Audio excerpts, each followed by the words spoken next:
Hi అండి అందరికీ ముందుగా విఎన్ డిజైన్కి స్వాగతం అండి. ఈరోజు మనం మెంతికూర టమాటా చట్నీ నిల్వ పచ్చడి చూద్దామండి. ఇప్పుడు మెంతికూర ఇలా కోసి వాటర్లో వేసి కడగాలండి. కడిగినాక ఇలా కళాయిలో వేయించాలి.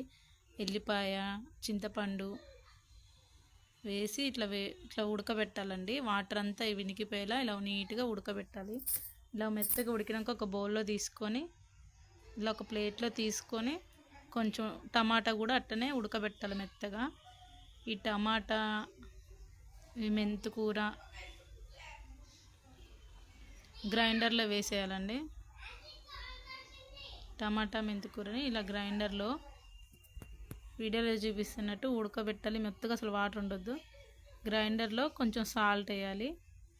అది చట్నీ ఎంత ఉందో చట్నీకి తగ్గట్టు చట్నీ ఎంత ఉందో అంత మోతాదులోనే సాల్ట్ వేసుకోవాలండి. ఎక్కువ వేయదు, కషం అవుతుంది. మళ్ళీ సాల్ట్ వేసేసుకొని రుచికి సరిపడా సాల్ట్ వేసుకొని అందులోనే కొంచెం మెత్తగా అయ్యాక సాల్ట్ అంతా మెత్తగా అవుతుంది కదండి. మెత్తగా వేయాక కొంచెం కారం కూడా వేసుకోవాలండి. ఇప్పుడు మెదిగాక కారం వేసుకోవాలి. తర్వాత మెంతులు ధనియాల పౌడర్ కొంచెం వేసుకోవాలండి. టేస్ట్ కొంచెం ఎక్కువైతే వేద్దండి, చేదొస్తుంది చట్నీ.